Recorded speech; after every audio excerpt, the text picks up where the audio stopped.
Charles Stone was born and raised in Park Rapids.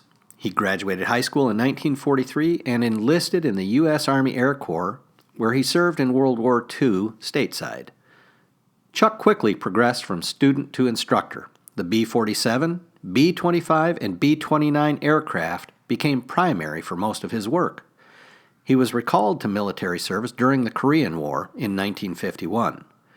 He served 2 years as a flight instructor at various Texas air bases before becoming an air commander of an RB-29 tasked with photographing the Korean-Russian border.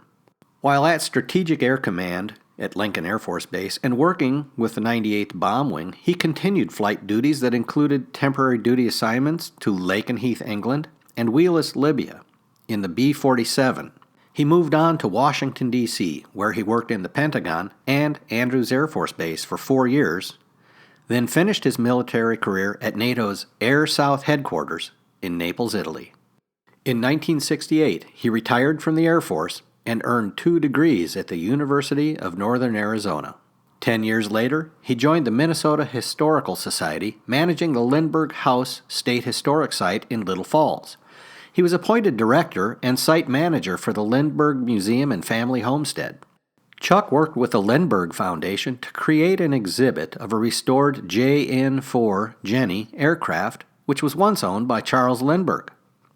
Once on display at the Lindbergh Terminal, this Jenny now resides at the Cradle of Aviation Museum in Long Island, New York. Chuck was also involved in procuring a replica of the Spirit of St. Louis used in the 1957 movie The Spirit of St. Louis, starring Jimmy Stewart.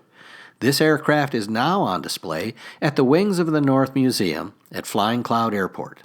Following his retirement, Chuck devoted much of his time to collecting and publishing an array of chronicles from World War II, the Korean War, and the early Cold War period to the website he created, rb-29.net. rb29.net contains thousands of illustrations wrapped into more than 100 stories, exhibits, and special subject items, and received the Library of Congress Patriot Award in 2003. Chuck's contributions to aviation will continue to inspire and educate generations to come. He represents the best characteristics of those we honor, and we are proud to be inducting him into the Minnesota Aviation Hall of Fame.